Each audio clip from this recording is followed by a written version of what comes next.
भारताचं हृदय असलेलं शहर, महाराष्ट्राची हिवाळी राजधानी आणि संत्र्यांची नगरी, या शेवटच्या वाक्यावरून तुमच्या लक्षात आलेलंच असेल की आज आपण बोलणार आहोत आपल्या लाडक्या नागपूरबद्दल.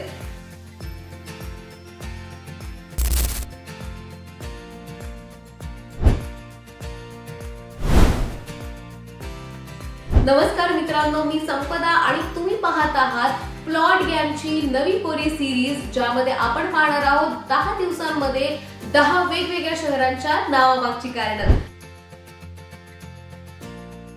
आणि तुम्हा सर्वांचं मनापासून स्वागत आहे एपिसोड 2 मध्ये. चला तर मग पाहूयात की नागपूरला नागपूर हे नाव कसं पडलं. नागपूर शहराचं नाव नाग नदीवरून पडल्याचं इतिहासकार सांगतात. ही नाग नदी शहराच्या पूर्व भागातून वाहते आणि पुढे कान्हा नदीला जाऊन मिळते. प्राचीन काळात भारतात बऱ्याच शहरांची नावं ही नद्यांवरून ठेवली जात होती, पण यामागे फक्त नदीच नाही तर त्यामुळे नाग नदी जवळ वसलेलं शहर म्हणजेच नागपूर असं प्रचलित झालं. एक प्राचीन आणि सांस्कृतिक इतिहास सुद्धा दडलेला आहे. काही इतिहासकार आणि अभ्यासकांच्या मते या भागात पूर्वी नागवंश किंवा नाग लोकांची वस्ती होती. नाग हे प्राचीन भारतातील एक प्रभावी समुदाय म्हणून मानले जातात आणि नाग पूजेला भारतीय संस्कृतीत एक विशेष महत्त्व आहे. त्यामुळे नाग हा शब्द या शहराच्या ओळखीचा भाग बनला. इतिहासात पाहिलं तर नागपूरवर गोंड राजाचा प्रभाव होता. राजा बख्त बुलंदशाह आणि नंतर चंद्रसिंग यांच्या काळात नागपूर विकसित झालं. ब्रिटिश काळात नागपूर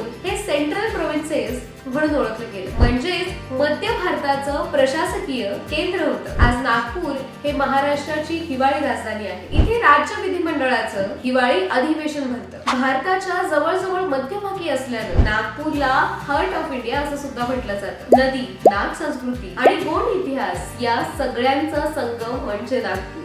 तर मग मित्रांनो, तुम्हाला आपला आजचा व्हिडिओ कसा वाटला हे आम्हाला कमेंट मध्ये नक्की कळवा. व्हिडिओला लाईक करा, शेअर करा आणि तुमच्या लाडक्या प्लॉट गेमला सबस्क्राईब करायला अजिबात विसरू नका. भेटूया नव्या व्हिडिओमध्ये.